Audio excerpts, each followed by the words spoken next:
Stephen A., what do you make of all of this? Clippers in a world of trouble.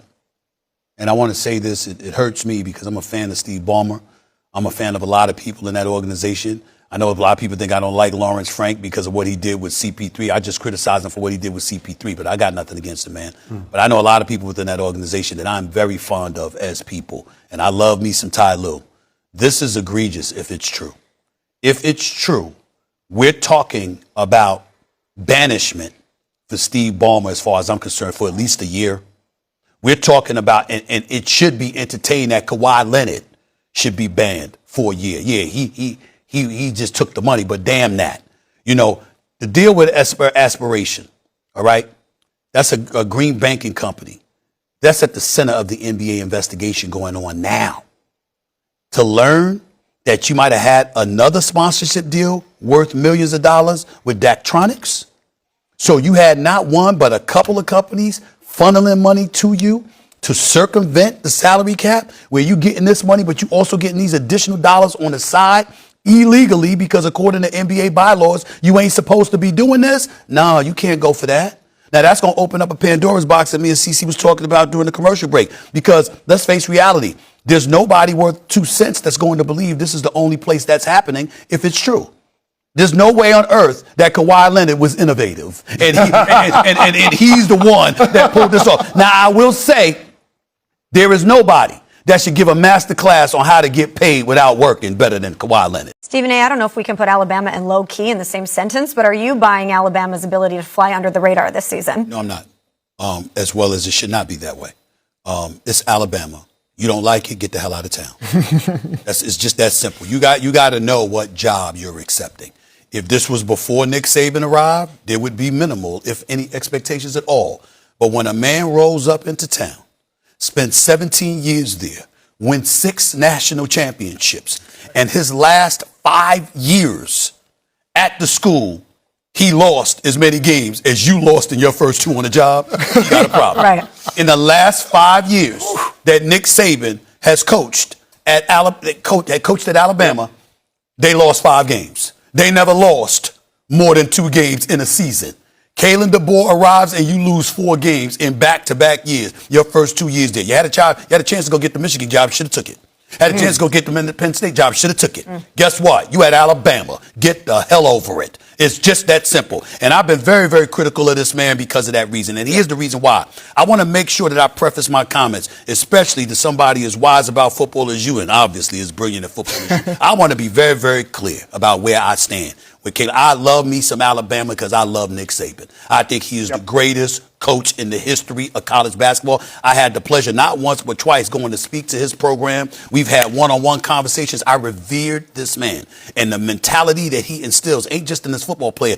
Talk to him privately, CC. Sit down with that brother. And guess what? You going to learn something. Whatever you thought you knew, you going to learn more being associated with Nick Saban. That's how special he is. I don't expect somebody to be that. But damn it, you got to show me you trying. You trying to measure up. You can't lose back-to-back 4 losing seasons at Alabama. You can't get blitzed. You don't stand in the playoffs 38-3 and waving the white flag. That's Alabama we talking about here. And then we coming into this season. Defense going to be big time. No doubt about that. Got elite secondary, got elite pass rushers. We're expecting them to do things defensively. Why do I have my doubts about them? You haven't decided on your quarterback. And your offensive line was suspect last year, and we don't know how they're going to be this year. So let me get this straight. You got a suspect offensive line and suspect quarterbacks, and I'm supposed to believe in you? In football, I'm going to repeat it again. You got a suspect offensive line and suspect quarterback. And I'm not saying a suspect. I'm only saying that. I don't know Mac and Russell. What I'm saying, when you look, if you haven't decided, then again, it's a question mark. If you got 2, you don't have 1. You know how to. Yes, sir. Yes, sir. So I'm simply saying, I got questions about you at the quarterback spot and the ability for your offensive line to either protect that quarterback or create a running game for you. And by the way, it was questions about their running game last year. And you don't hear people bringing that up. Damn. That is cause to pause. And last but not least, when did we ever say that about a Nick Saban team? A Nick Saban team with a suspect offensive line? Never, a Nick Saban never, team, never. A Nick Saban team devoid of any kind of running game? A Nick Saban team, you understand, where you got the offensive line, the quarterback, and the running game questionable? Come on, y'all. That is not a reason for high expectations. As far as I'm concerned, I don't know why he got this damn 7-year contract extension averaging over $12 million a year at Alabama. I'm not saying that Kalen DeBoer should not be a head coach in college football. Okay. I know he took Washington to the national championship game. Only lost one game that year before they got bum rushed by Michigan in the national championship game. I'm simply saying Alabama's a different job because of the man we saw leading into this segment, Nick Saban. And if you can't handle it, move the hell out the way so somebody else who's ready to embrace that challenge can do it. Okay, so that brings us to our first question of should teams without a clear number one quarterback start young quarterbacks right away? I think it's a case-by-case basis, Jess. When you look at the Arizona Cardinals, it makes sense for them because they have minimal investment in Carson Beck. He was a third-round pick, and the head coach has job security. Same thing you could say for Shedeur Sanders in Cleveland. Now, if you go to a place like the New York Jets, probably not. You look at the Las Vegas Raiders, they invested the number one overall pick in Fernando Mendoza, so it doesn't make sense. But when it comes to the Arizona Cardinals specifically, you're talking about a guy in Carson Beck that's played in 50 college games. A quarterback that's older than J.J. McCarthy is, than Jackson Dart is. He didn't look like the game was too big for him. He didn't get sped up by the Carolina Panthers defense. He engineered scoring drives on 3 of the first 4 possessions, and it would have been 4 for 4 had a receiver not dropped a third down pass that was on the money early in the game. So there were a lot of things to like about Carson Beck's performance, but probably the most impressive part is that he has all the tools in his bag.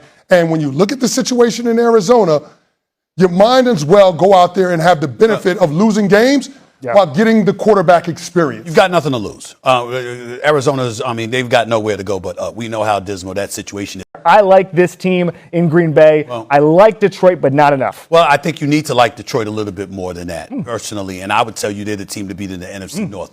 Jordan Love still has some things to prove. Romeo Dobbs is gone. Watson, Matthew Golden and these cats, they're there now. I get that part, but you still got some things to prove. On the defensive side of the ball, Sean Gary is going, even though he didn't produce at a high end, particularly once Michael Parsons went down. But Michael Parsons coming back. We don't know how he's going to look once he gets back. That's a tremendous injury that he's coming back from. And not only that, what is the defense going to do? They're relatively middle of the road. You and I were talking about that yesterday. Yeah. So you got a middle of the road defense. You got an offense that can be very potent with a very talented Jordan Love, but he's got to show that he's ready to step up and take it to the next level. We look at the Chicago Bears, your plus 22 turnover differential. I believe that's the number. What you had last year going for you. That likelihood of that happening this year is slim. Okay? You're not anticipating that, even though I love Ben Johnson and I love me some Caleb Williams. They still got a lot to prove. Minnesota, Kyler Murray, Arizona let you go for nothing. They just let you walk away. I'm not saying that was the wisest thing to do. They should have figured out a way to get some level of compensation for you, restructuring your deal, them moving you, doing something. I don't like the fact that they did that, but it does speak to what they think about you,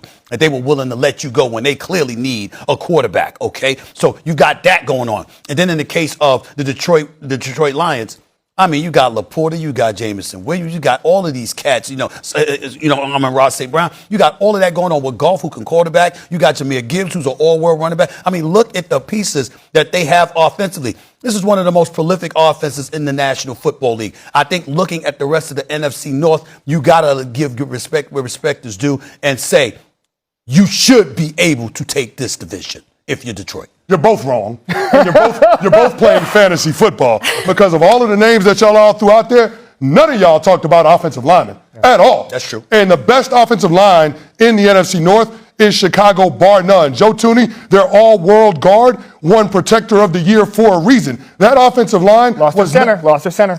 Yeah, I understand, but they brought in a former first-round draft pick in Garrett Bradbury to replace him. But you're talking about number 1 in pass block win rate and 5th in run block win rate, and you're talking about an offense that was top 5 in running game. As a matter of fact, Ben Johnson has sat in the top 5 in terms of running the football each of the last 3 years. He has the most diverse run game in football, and as a result, he has the most explosive offense in football. Nobody in the NFL had more plays of 10 yards or more than the Chicago Bears. You look at the year-over-year improvement with Caleb Williams in year 1 with Ben Johnson, and then, of course, you look at what's been able to happen in terms of the weaponry that they've surrounded him with.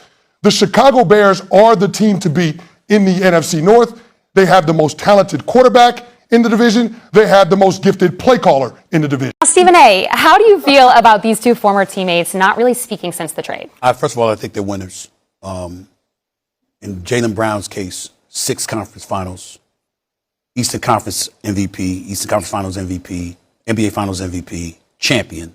And by the way, since he entered the league in 2016, regular season and playoffs, nobody has won more games than this 523. Jaylen Brown's a winner. Let's get that out the way. So is Jason Tatum. Neither of whom have even reached 30 yet, believe it or not. When I think about Jaylen Brown, I think what people are missing is that I don't believe there's any animosity with the two. I think Jaylen Brown highlighted it weeks ago in terms of articulating the difference in their personalities. He's more of an activist. He's the kind of guy that's going to be out in the community and trying to make things happen to provoke change because he's a very conscientious observer. Jason Tatum is relatively quiet, family man, goes about the business of doing his work, his job as exceptionally as he does, and he moves on. Where I think the resentment comes in, it's not towards Jason Tatum. It's towards a system that doesn't appreciate what Jaylen Brown brings to the table because of the attributes I just articulated that he has. They don't want to necessarily deal with them. Now, I got in trouble because, oh my Lord, you don't want to call it trouble. You know I don't call it trouble when everybody comes to me. And because I'm pointing out this is how they felt about him. And then I get to state your source and all of this nonsense. No, bro, I'm trying to help you. I'm trying to let you know this is what they saying behind your back. They're wrong. You should have been on Team USA. You should be seen as a number one. You're worthy of your $304 million contract, and you're going to get more down the line, and damn it, you deserve it.